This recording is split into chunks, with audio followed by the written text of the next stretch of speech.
Now here's someone else that I'm proud of in this Pride Tide. Here's someone who found another unique way to educate people and to respond with love and information. I'm going to invite Diana Finfrock-Ferrer to come up. And on June 22nd, still right in this same time period of all these news stories I've been talking about, there was a picture of Diana on the front page of the Carrollton Leader.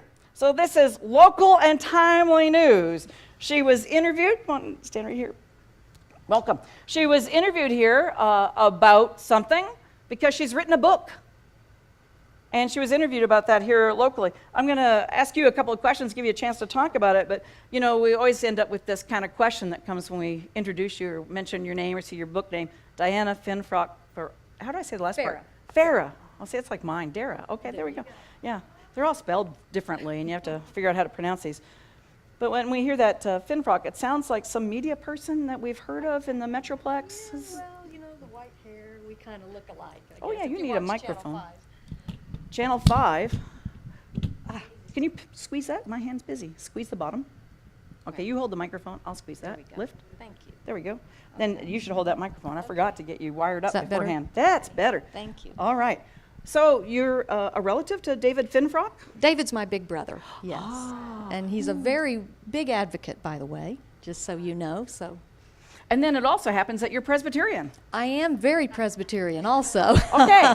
So when we were saying we will pray with you and for you, it's very personalized. And Diana's here with her partner, Charlotte, as well. So we are very personally saying we will pray with you and for you in the journey of the Presbyterian Church. Thank you. Yeah.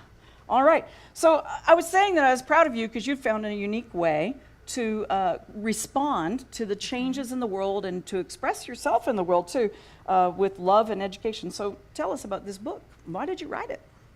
Well, I'm really a very unlikely author or advocate. It wasn't my idea. I wish I could say it was. It was truly a calling. Let me give you a little background. Charlotte and I were watching a PBS documentary on the abolitionists, Frederick Douglass, Harriet Beecher Stowe. And I had never read Uncle Tom's Cabin, being a native Texan.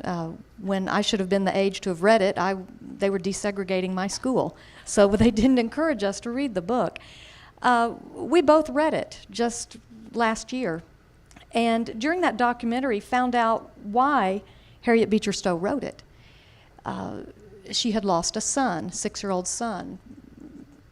Desperate with grief, it was her Christian faith that kept her going.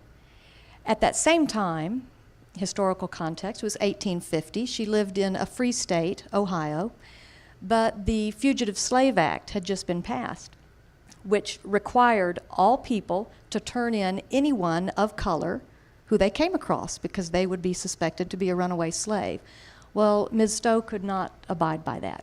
And she said, my Christian faith, which has been my rock all my life and got me through this horrible time in my life, is being used to justify this, and I can't do it.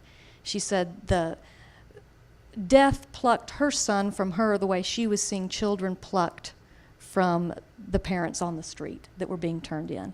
And she wrote Uncle Tom's Cabin.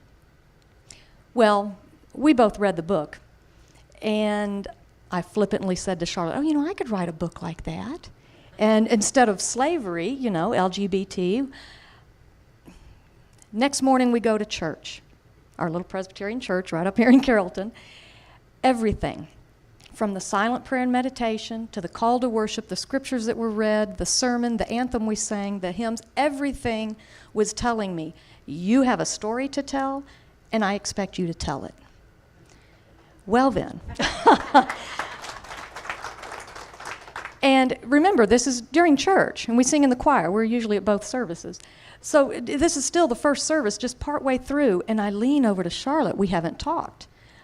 I lean and I look at her, and she says, I feel it too. So we both received this calling.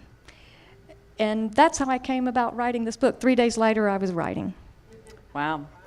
So an obedience to Spirit to do something. Mm-hmm. And now this isn't the normal sort of educational book, and this is like a fictional story? Yes, it's a novel. It's a compilation of many lives, some of them mine, some of them yours, some of them, lifelong friends, some of them people we have just met.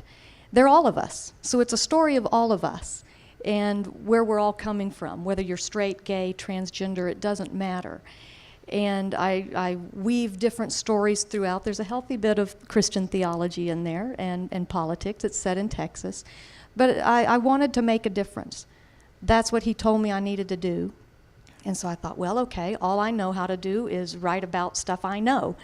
So that's what I did. How do you hope the book will make a difference? I mean, like, who's it for, and how do you hope it'll change hearts or minds? Well, it's for everybody, but specifically for those that you just talked about, who are either uneducated or they think they have an opinion, but all they've done is borrow someone else's, whether it's a soundbite or a pastor, or a politician. But it's for those people who think they have an opinion, but they really don't know how it got there. And it's a book, a novel that begs the reader to think for yourself. And we may not agree in the end. I hope we do. But we may not, and that's okay, as long as you have put conscious thought into it and not just a knee-jerk, well, that's what I believe there. Right. Thank you. So, thank you. Thank you for inviting me. Absolutely. And the name of the book is? The name of the book is The Door of the Heart, which, by the way, Reverend Frank Schaefer that Colleen just spoke about, I have met him and talked with him on several occasions, and he's reading the book, and we realized that we received the same calling. We're just going about answering it in different ways. Thank you. Thank you.